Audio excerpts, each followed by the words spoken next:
Hmm? Ah! There's no pain. I mean, it's you come around the corner, you can see the Capitol off in the distance, and you know the Capitol is the finish line, and about 2 miles away you can kind of see it. And so those last 2 miles, you just start, like, adrenaline takes over, like you just get flooded. It's almost like you can feel the blood coursing through your veins, and nothing hurts anymore. Welcome to a Face Project podcast. Face Project podcast.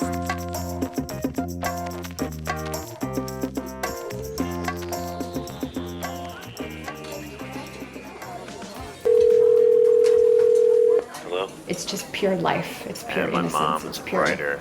gratitude. So I ended up in America.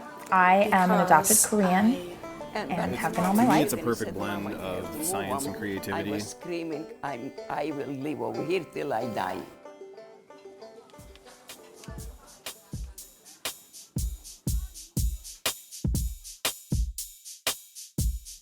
Hi, everyone. My name is Natalie Jennings, and you are tuned in to a Face Project podcast. Stories told by people from around the world to help broaden our understanding of the human experience. These are first-person stories. If you're familiar with other storytelling podcasts like The Moth, think of a Face Project as something kind of like The Moth without the live audience and photographs of each storyteller, which are usually taken by myself or a photographer somewhere near where our storytellers live. You can check out photographs of past storytellers as well as their episodes at afaceproject.com. Thank you for joining us. This is episode number 28.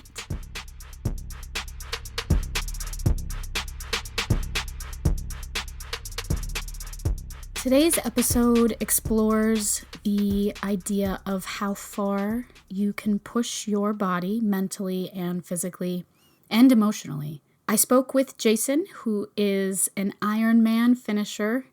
He finished his first Ironman a little over a year ago, and I was really interested in the entire process, how you train for it, what it's like, and what he took away from it. I started thinking about different ways that we can challenge our minds and our bodies and our emotions, and competing in a triathalon like the Ironman is one of the few that I think tests you farther than most people think they could go. You have a 17-hour limit to complete the race, and though some people are indeed racing, I think many people, from what I've learned, are just trying to finish for their own personal reasons. Maybe they're racing for someone else. Maybe they just want to see if they can do it.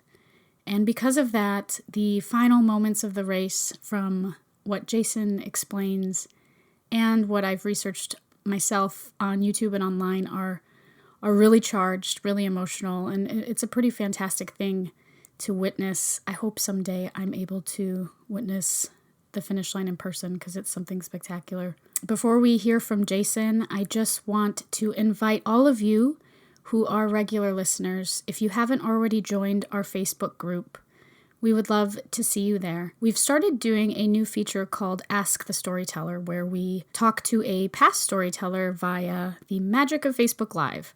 So if you're familiar with that, storytellers will hop on for about 15 to 20 minutes in the group and answer all of your questions related to their story. So that is a Face Project Community. That's the name of the group, a Face Project Community. So you just search for that on Facebook and join our group. We hope to see you there, and a big thank you to everyone who already is active and contributes in that group. You make what we do a lot more fun. So thank you all.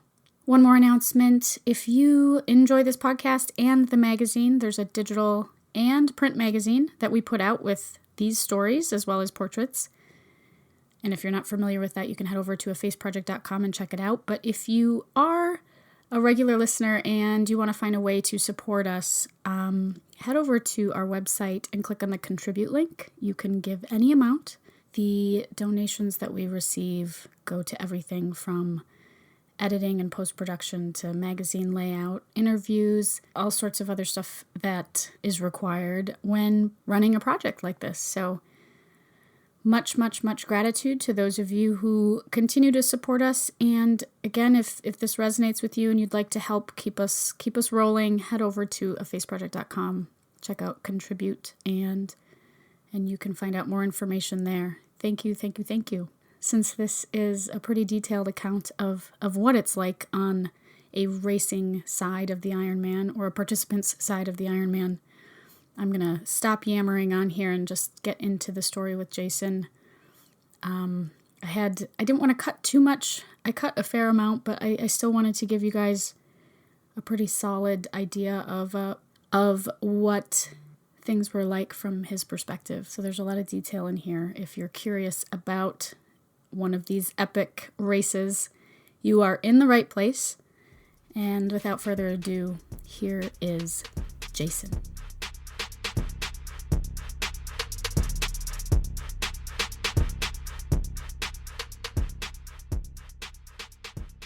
My name is Jason O'Donnell. I'm from Mason City, Iowa, born and raised on the prairie. I completed my first Ironman on September 13th, 2015. So it's a 2.4 mile swim, and that's one big loop around, and that took me 1 hour and 4 minutes. And then it's a 112 mile bike race, and that took me 6 hours and 55 minutes. And then a full marathon, 26.2 miles, 2 loops, and that took me 5 hours and 12 minutes. So grand total, 13 hours and 27 minutes of fitness. I think the winner that year was right around 9 hours, so 4 hours faster than me. I was interested in this race when I first saw NBC's coverage of the Ironman out in Kona in Hawaii, and that was when I was a teenager.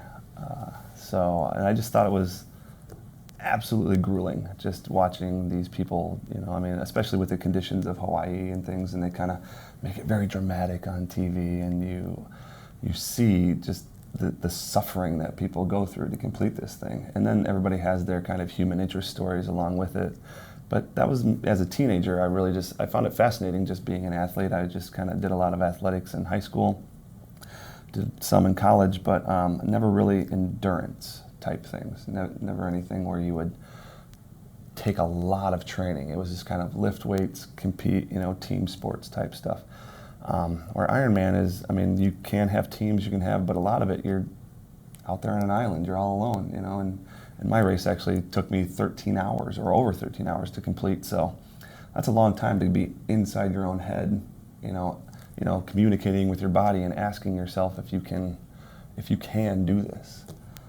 You have a lot of conversations with yourself about, is this, am I hurt or am I injured?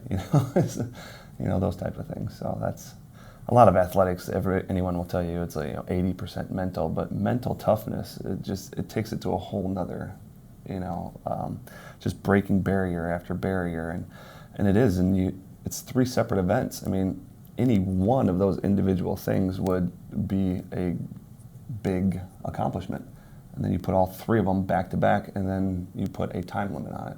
So you only get 17 hours to complete it. And it's actually a really harsh reality when you see, I was just there last weekend, and you see all of these people who have probably trained anywhere between a year and 3 years for this, and they don't complete it in the 17 hours.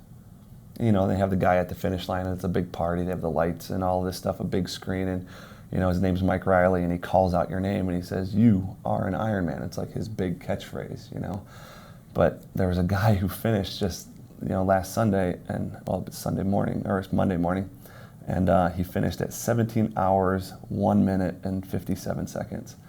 And Mike Riley's there, and he goes, "You are a winner."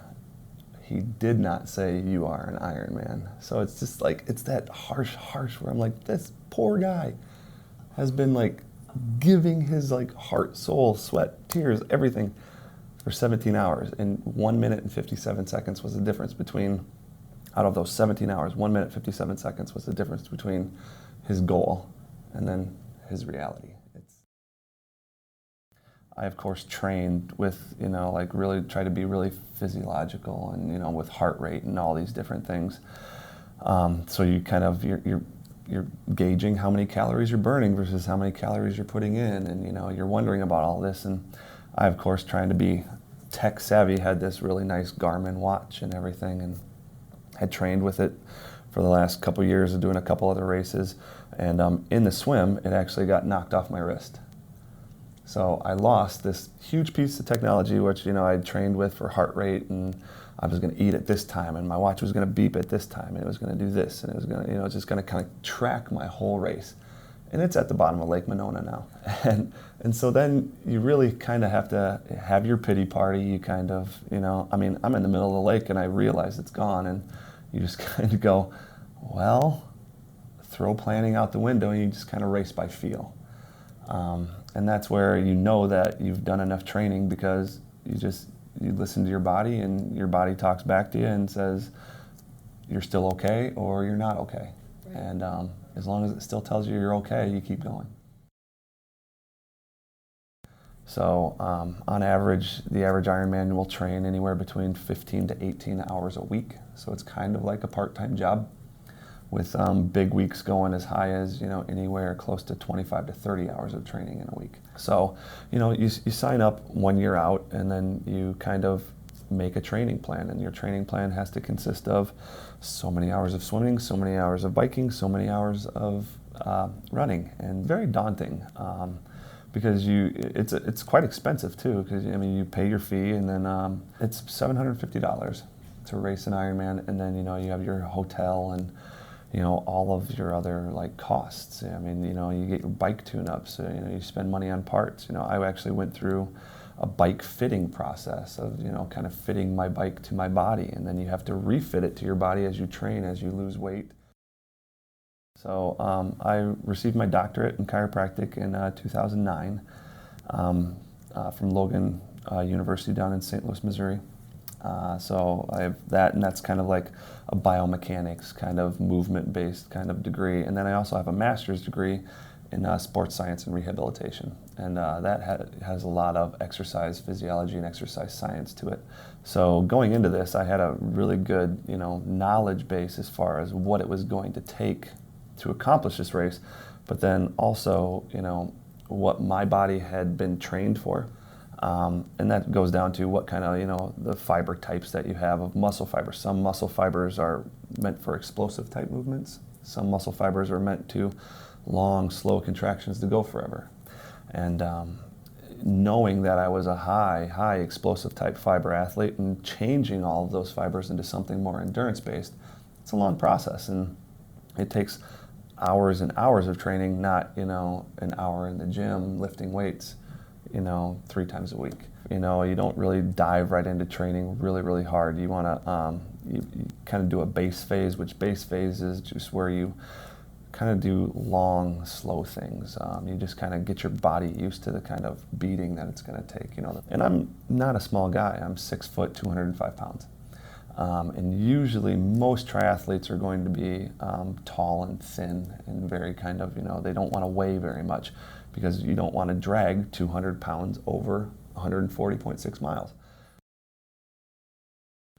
Well, your day starts, so you try to get your sleep not the night of, but the night before, because you usually don't sleep very much the night before. You're up at usually between 3 and 3:30 in the morning. So you check your bike into transition. Transitions are basically, you go from swim to bike, and then you transition from bike to run. So your bike's in the transition zone, so you want to go and you kind of put your water bottles and everything and kind of set your bike up, pump up the tires. You do all of that right around 4 or 5 o'clock in the morning. And then the race starts at 7, and it's a mass swim start, which means you have close to 3,000 people out in the water, treading water, and then a cannon goes off and they all start swimming. You got that pit in your stomach that's just kind of, just aching, and you got that nervous belly, and you have your wetsuit on, your goggles, you put your goggles on, and then you have your swim cap, and so I'm a pretty strong swimmer, and but I relate that mass start swim to kind of a bit of a rugby scrum, because you just have a lot of people in a very small amount of area. So it's you should expect to get kicked, punched, hit. People will grab your leg and pull and kind of try to swim over the top of you. Take 3,000 people, tell them to head that direction towards that buoy, and that's what you get. Everybody's competitive and everybody kind of wants to get out and go, and then there's the people that just kind of hanging back and be like, all right, you guys go do that. You kind of just, as soon as your feet hit the water, and then it's just kind of like, well, this is what I'm used to. Like all that nervous energy and everything just kind of goes away. And then once that cannon goes, there's no more nerves, there's no more anxiety, because if you've done all your training and you kind of have the confidence, then it's just, you just go. Your body just kind of takes over, and it's what you know because you've done all of that crazy training.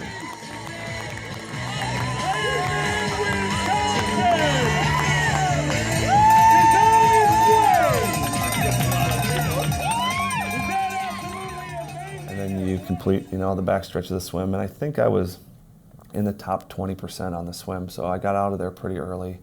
But you're in the water for an hour. Just swimming for an hour is pretty tough. And then, so you pop up out of the swim, and this is one of the funnest things for the spectators. There are volunteer jobs called wetsuit strippers. So you honestly, you run up to these people and you kind of start unzipping your wetsuit, but then they attack you and they grab your wetsuit and they kind of pull it down past your waist, and then you sit down on your butt and then they grab it and then they run with it and they gotta just pull your wetsuit off of you. Then you stand back up, and this is after you're coming out of the water, so you're a little disoriented, of course, because you've been swimming, breathing, and so you're kind of a little dizzy, and they strip your wetsuit off you and they just kind of hand it to you, and then you have to run up this big helix in Madison. It's actually at Monona Terrace, and it was designed by Frank Lloyd Wright, so it's this really famous building.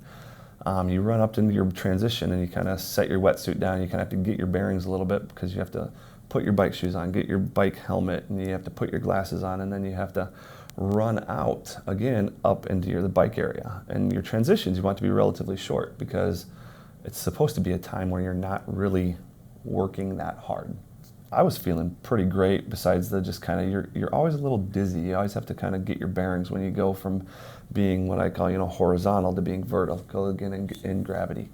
So some people, it's really funny, they'll actually sit down by their bike and put their bike shoes on and just kind of breathe and take a moment, because it really is. If anytime you get your heart rate really, really high, it's just disorienting. It's very, very difficult. And so you just calming yourself down is probably one of the toughest things that you do, is just keeping the stresses under control. And so you jump on your bike, and it's always a little tedious as you start pedaling. You're still wet. You're still kind of, I think my transition was around, 10 minutes. And the bike is by far my weakest event. So that was, and it's the longest. When you train, you never really train up to that mileage. You train for time. I'm going to do a 5-hour bike ride. I'm going to do a 6-hour bike ride, but you never really get to 112 miles. A lot of triathletes, just Ironman that I had talked to and kind of did my research, they say you have 3 candles to burn. And a candle to burn is kind of, they relate it to where you've used up a certain amount of energy, okay? And that's where you never want to, quote unquote, bonk. Bonking is where your body just kind of shuts down. Right around mile 35 is, you start to get I started to get some numbness in my feet and in my wrists. And that's just compression, just from being in that position and putting so much pressure for that amount of time. And that's where you kind of shake things out. You try to just find life in some things. You unclip from your bike pedals and shake out your feet here and there. And then you realize you're just like, wow, I have 70 miles to go.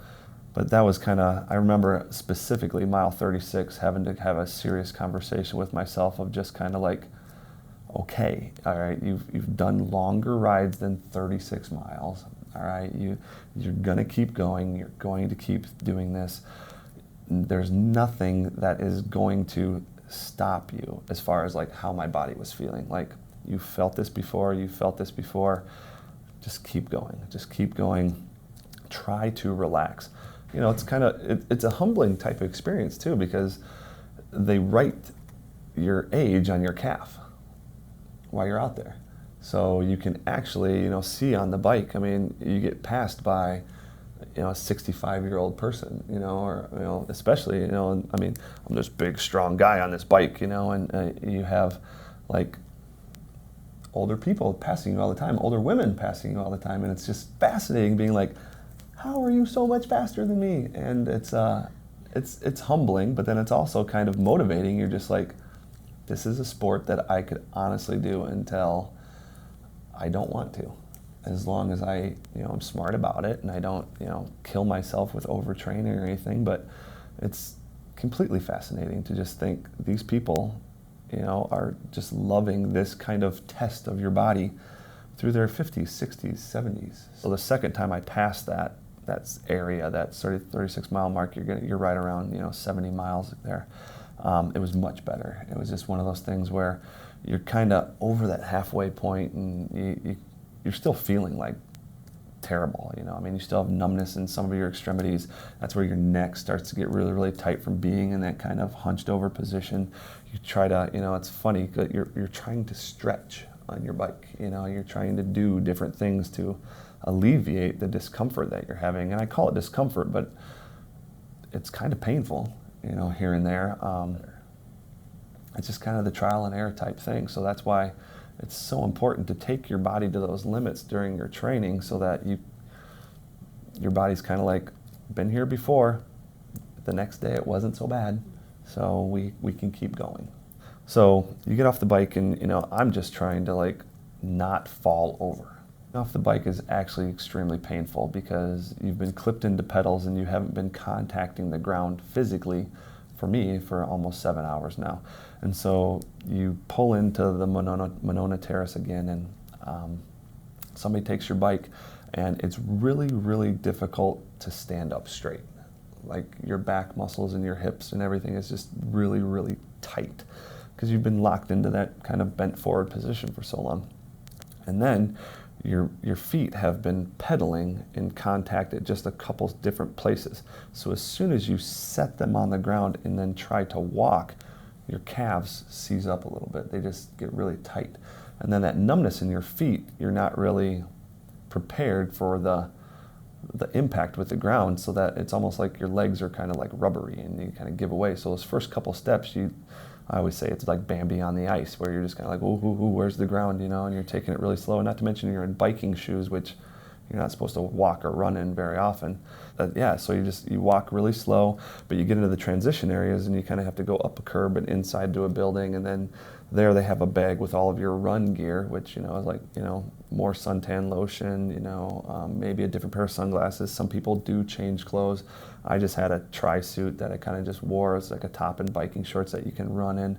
So all I really had to do was take my biking shoes off, put on my running shoes, take off my bike helmet, put on like a run visor or something to kind of block the sun from me, and then I'm ready to go. Because that's another difficult thing, is keeping your body fueled, because you're burning anywhere between 100 and 200 calories an hour, and you have to put a little bit of that back if you're going to expect to do this all day. You don't eat all the time, and so putting it in, a lot of times your stomach will tighten up, and so that's another thing of getting fuel in when your digestive system is basically saying, why are you doing this to me? Like, why are you putting all of this stuff that we don't normally eat in? So a whole other portion of this is your nutrition that you have to experiment with to see what works for you while you're training. So you try to clean up your diet the best you can. And what I mean by clean is you just kind of cut out the unnecessary things. You don't want to eat a lot of sugars outside of, the rule is no carbs unless you're training. So you can do carbs before or after training, but not just for your regular meals during the day. Lots of fruits and vegetables, lots of good protein, fish, chicken, that type of stuff, the lean kind of proteins that you want. I'm not a big supplement guy. I'm like a much more clean food type eater, Shop the perimeter of the grocery store, make sure you're getting your fruits and vegetables, lots of like salads, lots of chicken, rice and vegetables, just cleaning it up. I think I started like 208 pounds, and just through training and everything, I lost right around 20 pounds. So raced, right there, 190, 195, because they always weigh you before and then they weigh you after. So yeah, my stomach was just really in knots and everything like that. And that gets to, you do need to learn to go to the bathroom on the bike if you're going to stay on the bike. I mean, there's porta potties and everything that you can use, but to get off your bike, set up your bike, go into the porta potty, take off this suit that really, I mean, you can't hide much in a tri-suit. Go to the bathroom, then get off. I mean, you're looking at 3 to 5 minutes of time that you are losing. So it's almost like a whole added transition. So yes, there are people urinating on their bikes, but if you have to go number 2, well, then you do need to stop at a porta potty, because I've never seen that where somebody actually goes number 2 on a bike. But so that's just not going to happen. But it's one of those things where you go to the bathroom, you figure it out, and then you have a water bottle where you just rinse yourself all off. So you transition, I grabbed all of my stuff, and then another cool part, so the wetsuit strippers is a really cool spectator thing, but then also the suntan lotion applicators. So it's this group of people that every year they kind of dress up as clowns, and they're wearing these gloves, and then they have a baby pool full of suntan lotion. And so you run out through transition, and then they actually like attack you with suntan lotion. They glob it all over you, and then you rub it in as you're kind of running out, put it on your ears and your face and your nose and everything, so you're not too sunburnt. But you start on out, and it's really cool because the street is usually lined with a lot of people coming into Madison and then heading away. And so lots of people cheering, so you really have to kind of, you're hurting just because you've been biking for so long, but you have to not get so revved up that you burn out really quickly on the run. You're charged up, you're like, whenever you transition, it's like, thank the Lord, something different, because you've been doing that one thing for so long. Something different is always better. All the spectators make all these signs, and these signs just kind of keep you going throughout the bike and the run, and it's just, some will make you laugh, some of them motivate you, but then there's always the ones that you're just, I remember spitting out a glass of water because I saw a sign that says, "Now is not a good time to trust a fart." And just like, I spit out the water, but it just put a smile on my face, and it's like, I think I was right on the second turn of the marathon on that one, and it's that kind of thing that it just, hey, it just kind of alleviated a little bit of the tension, a little bit of the pain, just took your mind off of some stuff. So that marathon is just, it's very, very difficult. I'd say the bike is tougher, physically and mentally, but then the run is just like, you're just getting tired.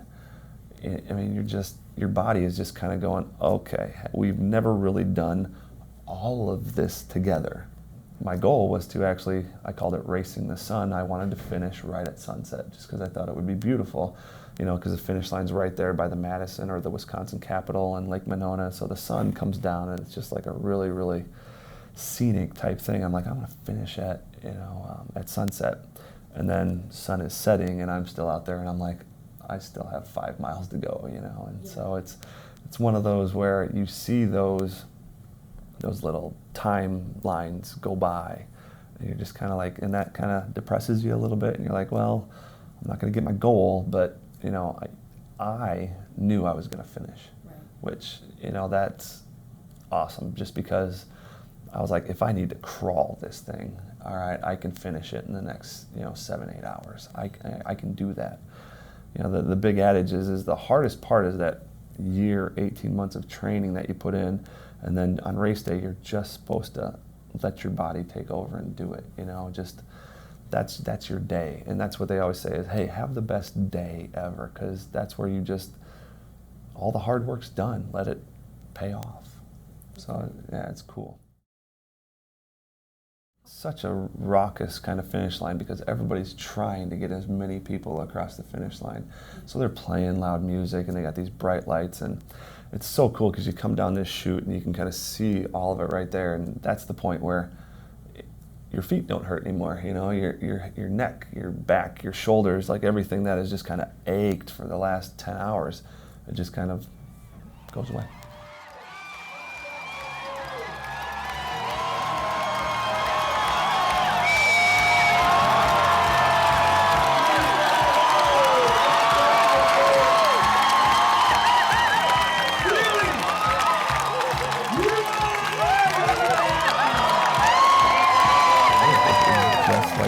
Body just bleeds up with adrenaline, and then you come around the capitals all the way up at night, and it's absolutely beautiful. Just kind of like all your senses are just at 15, and you see the phone and the tears start coming, and I gave my mom a hug, and I was just like, started to break down, just start crying, and then my dad's there, and making my dad proud, and him just saying he's proud of me, like come on. I mean, it just makes you, just gives you the feels. So, and then seeing my training partners and being able to shake their hands and give them hugs, and by that time, you don't, like, I could have shaved probably 10 minutes off my time if I'm not like just high-fiving and like taking it all in, but there's some people that just kind of run right through it, but the finish line is a good like 100 yards long, and you just like this, they kind of funnel you right into it, and there's all these lights and music, and everybody's clapping and cheering, and you have this little bib that has your name on it.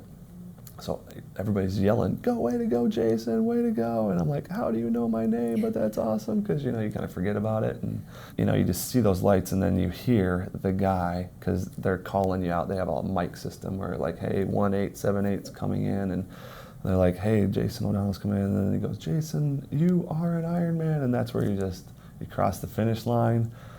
And like I said, there's no pain. It's just pure joy. You are an Ironman, kid!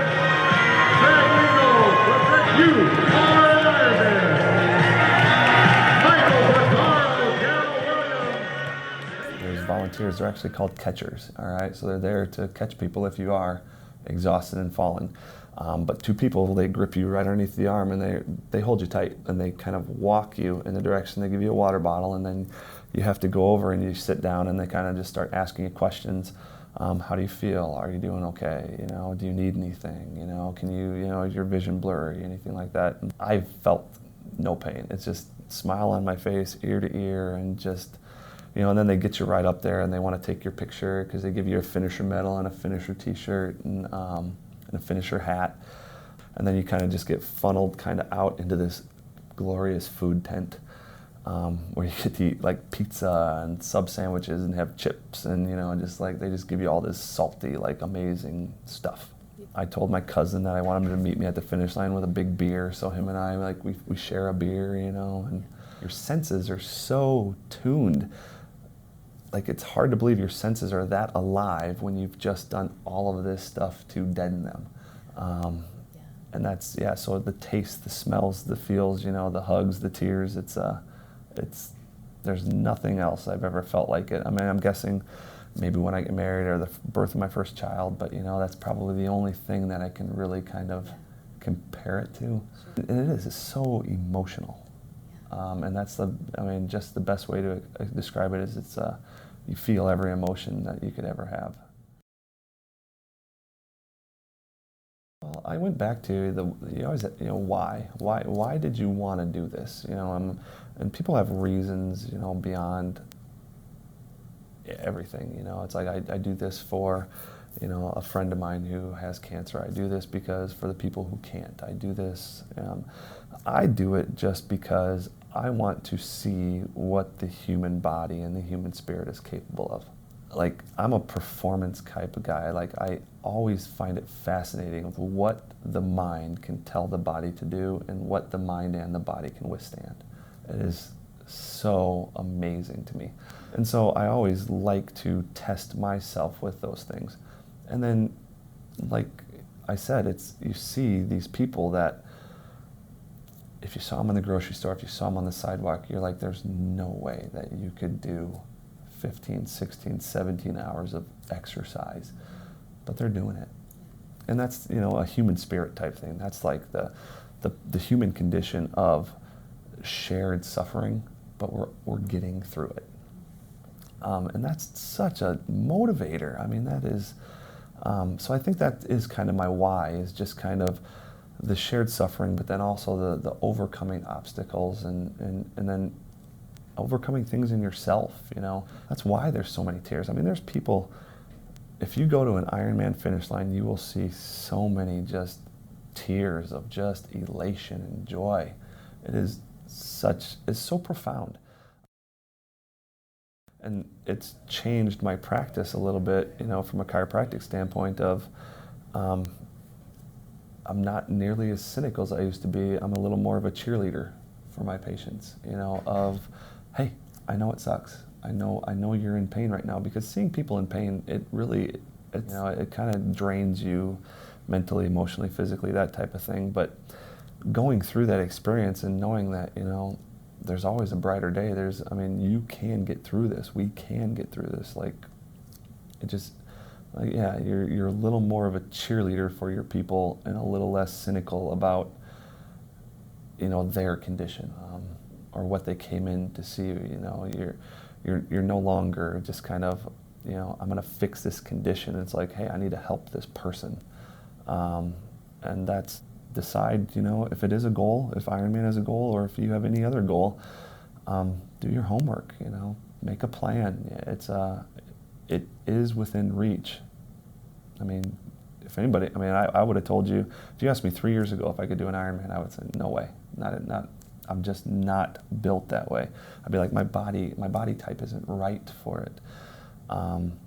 But all of those people, I'm a pretty athletic person, and then, I'd say 50% of those people I saw out on that Ironman course, I never would have thought could do it either, and they did, and and that is fantastic. Anybody. I wish. There's so many people out there that are going to just say, really? No way, I couldn't do that. But I think they can. You put the right will behind, or the right motivation behind someone, and you can accomplish anything. If you have goals, go get them. They're really, the obstacles are only in your own head.